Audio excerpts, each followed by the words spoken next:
Hello everyone, welcome back to my channel Harshita Education. Today we are going to continue chapter 2 Globe, Latitudes and Longitudes from class 6th Geography NCERT syllabus semester 1. Hello students, so let's start our chapter 2 page number 12. What are longitudes? To fix the position of a place, it is necessary to know something more than the latitude of that place. You can see, for example, that Tonga Island in the Pacific Ocean and Mauritius Island in the Indian Ocean are situated on the same latitude, that is 20 degrees south. Now, in order to locate them precisely, we must find out how far east or west these places are from a given line of reference running from the North Pole to the South Pole. So these lines of references are called the meridians of longitude. तो किसी भी जगह की स्थिति को बताने के लिए उस जगह के जो लैटिट्यूड है उसके अलावा कुछ और भी जानकारियों की ज़रूरत होती है। तो आप देख सकते हैं यहाँ पे कि पैसिफिक ओशन में स्थित टोंगा आइलैंड और इंडियन ओशन में स्थित जो मॉरिशस आइलैंड है वो एक ही लैटिट्यूड यानी कि 20 डिग्री साउथ पर ये लोकेटेड है। उनकी सही स्थिति जानने के लिए ये पता करना होगा कि नॉर्थ पोल को साउथ पोल से जोड़ने वाली रेखा पूर्व या पश्चिम की ओर इन स्थानों की दूरी कितनी है। तो इन लाइंस को हम क्या कहते हैं, मेरिडियंस ऑफ लॉन्गिट्यूड हम इन्हें कहते हैं। And the distance between them are measured in degrees of longitude. Each degree is further divided into minutes and minutes into seconds. They are semicircles and distance between them decreases steadily polewards until it becomes zero at the poles where all meridians meet. तो इन lines को meridians of longitude कहा जाता है और इनके बीच की दूरी को डिग्री ऑफ लॉन्गिट्यूड्स में मेजर किया जाता है। तो हर एक डिग्री को मिनट में, मिनट को सेकंड में डिवाइड किया जाता है क्योंकि यह एक सेमी सर्कल है और उनके बीच की दूरी पोल्स की तरफ बढ़ने पर कम होती जाती है और इसीलिए पोल्स पर ये 0 डिग्री हो जाता है। तो जहाँ सभी जो मेरिडियंस है वो आपस में जाके जो पोल्स पे मिलते हैं। Unlike parallels of latitude, all meridians are of equal length. Thus, it was difficult to number the meridians. Hence, all countries decided that the count should begin from the meridian which passed through Greenwich, where the British Royal Observatory is located. This meridian is called the prime meridian. Its value is 0 degree longitude and from it we count 180 degree eastward as well as 180 degree westward. The prime meridian and 180 degree meridian divide the earth into two equal halves, the eastern hemisphere and the western hemisphere.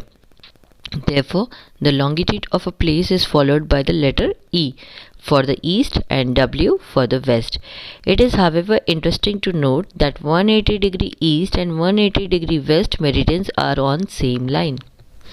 तो समांतर रेखाओं यानी parallels of latitudes को जैसे ही meridians की लंबाई मतलब उन्हीं के जैसे इसकी भी लंबाई जो है वो सेम होती है, इसीलिए इन्हें सिर्फ मुख्य संख्याओं में व्यक्त करना बहुत ज़्यादा मुश्किल हो जाता है।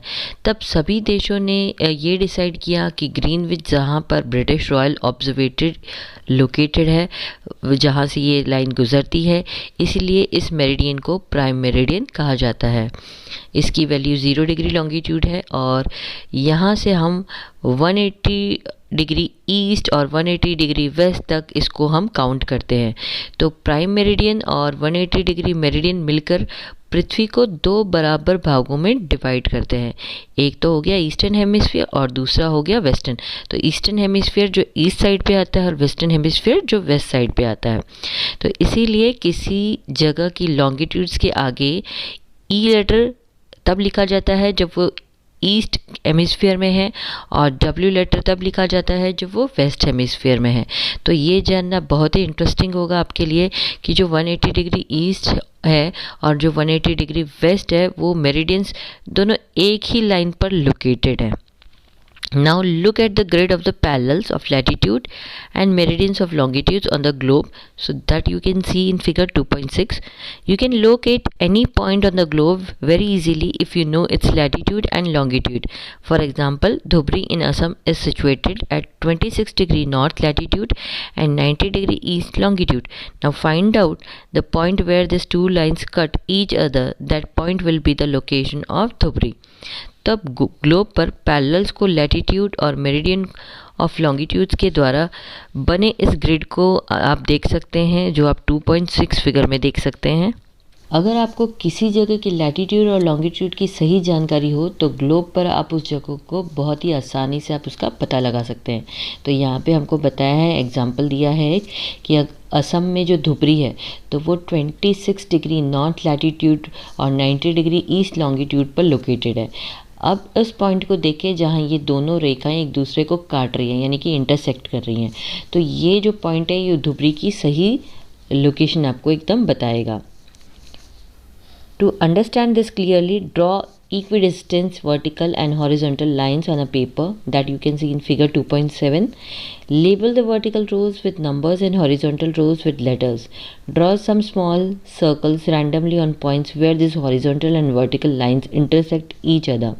Now name this small circle as A, B, C, D and E. Let vertical lines represent east longitudes and horizontal lines as north latitudes. Now you will see that circle A is located on B degree north latitude and 1 degree east longitude. Now find out the location of the other circle. तो इसको समझने के लिए यहाँ पे आप देख सकते हैं फिगर 2.7 आपको दिखाया है। तो कागज़ पर आपको क्या करना है, सही एकदम सेम डिस्टेंस यानी कि इक्वल डिस्टेंस वाली एक वर्टिकल और हॉरिजॉन्टल लाइन आपको बनानी है, खींचनी है, जैसे आप यहाँ पे देख सकते हैं 2.7 फिगर में। तो अब वर्टिकल लाइंस को आपको क्या करना है, उसको नंबर दे देना है। कैसे, जैसे 1 2 3 4 जैसे आप यहाँ पे देख रहे हैं। और हॉरिजॉन्टल जो लाइन्स आप जो बनाते हैं तो उसको आपको लेटर दे देना है, जैसे A B C D। तो अब जिन पॉइंट्स पर ये वर्टिकल और हॉरिजॉन्टल लाइन्स एक दूसरे को काट रही हैं तो वहाँ आपको क्या करना है, कुछ छोटे छोटे सर्कल्स बनाना है। जैसे आप यहाँ पे देख सके A B C D E सब में छोटे छोटे सर्कल्स बनाए हैं। तो इन छोटे सर्कल्स को आपने A B C D E नाम दे दिया। अब क्या है, अब वर्टिकल लाइंस को ईस्ट लॉन्गिट्यूड्स और हॉरिजॉन्टल लाइंस को नॉर्थ लैटिट्यूड्स मान लीजिए। तो अब आप क्या देखेंगे कि जो सर्कल ए है वो नॉर्थ लैटिट्यूड पर 1 डिग्री ईस्ट लॉन्गिट्यूड पर लोकेटेड है। तो इसी तरह दूसरे सर्कल की लोकेशन को जानने की आप कोशिश करें अलग अलग जगहों की। Okay, now our next topic is longitude and time.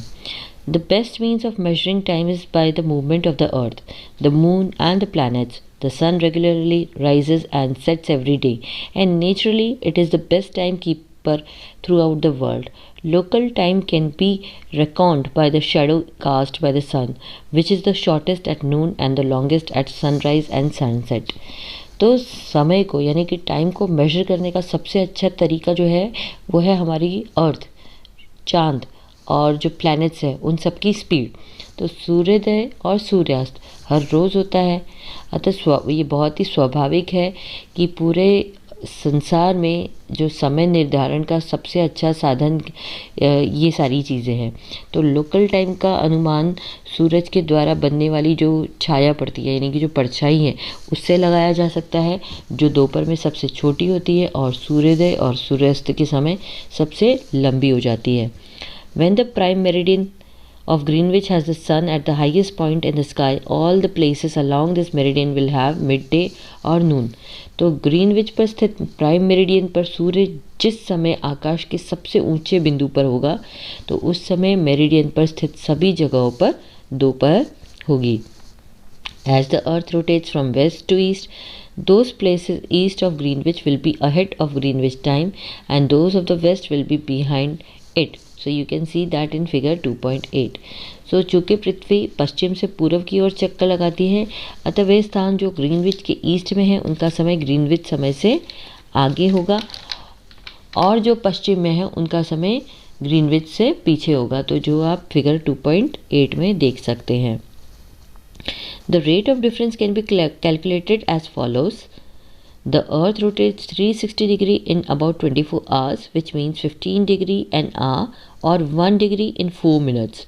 Thus, when it is 12 noon at Greenwich, the time at 15 degree east of Greenwich will be 15 multiply 4, that is 60 minutes. So that is 1 hour ahead of Greenwich time, which means 1 p.m. But at 15 degree west of Greenwich, the time will be behind Greenwich time by 1 hour. That is it will be 11 a.m. Similarly, at 180 degree it will be midnight when it is 12 noon at Greenwich. तो आप ये देख सकते हैं कि समय के इस अंतर के मतलब इस डिफरेंस की जो रेट की जो कैलकुलेशन है, तो नीचे दिया हुआ एक तरीका आपको दिया है कि इस तरीके से हम इसकी कैलकुलेशन कर सकते हैं। तो पृथ्वी, आप जानते हैं कि जो पृथ्वी है वो लगभग 24 घंटे में अपने एक्सिस पर वो 360 डिग्री वो घूम जाती है। इसका मतलब ये हुआ कि 1 घंटे में 15 डिग्री और 4 मिनट में 1 डिग्री घूमती है। तो इस प्रकार जब ग्रीनविच में दोपहर के 12 बजते हैं तो ग्रीनविच से 15 डिग्री ईस्ट में समय होगा। 15 को आप मल्टीप्लाई करें 4 से तो यू विल गेट 60। सो इसका मतलब हुआ कि 15 डिग्री पूर्व में जो समय होगा वो होगा 60 मिनट, यानी कि ग्रीनविच के समय से 1 घंटा आगे होगा। तो मतलब वहाँ दोपहर का 1 बजा होगा। लेकिन ग्रीनविच से 15 डिग्री अगर वेस्ट के समय को अगर हम गिनते हैं तो ग्रीनविच समय से 1 घंटा पीछे होगा, यानी वहाँ सुबह के 11 बजे होंगे। तो इसी तरह जब ग्रीनविच पर दोपहर के 12 बजे होंगे तो उस समय पर 180 डिग्री पर आधी रात होगी। At any place, a watch can be adjusted to read 12 o'clock when the sun is at the highest point in the sky. That is when it is midday. The time shown by such a watch will give the local time for that place. You can see that all the places on a given meridian of a longitude have the same local time. तो किसी भी जगह पर जब सूर्य आकाश में अपने उच्चतम बिंदु यानी एकदम हाईएस्ट पॉइंट पर होता है तो दोपहर में उस समय घड़ी में दिन के 12 बजते हैं। तो इसी तरह घड़ी के द्वारा दिखाया गया समय उस जगह का लोकल टाइम होगा। तो आप देख सकते हैं कि दिए गए मेरिडियन लॉन्गिट्यूड पर सभी जगहों का लोकल टाइम सेम होता है। Why do we have standard time? The local time of places which are on different meridians are bound to differ. For example, it will be difficult to prepare a timetable for trains which cross several longitudes.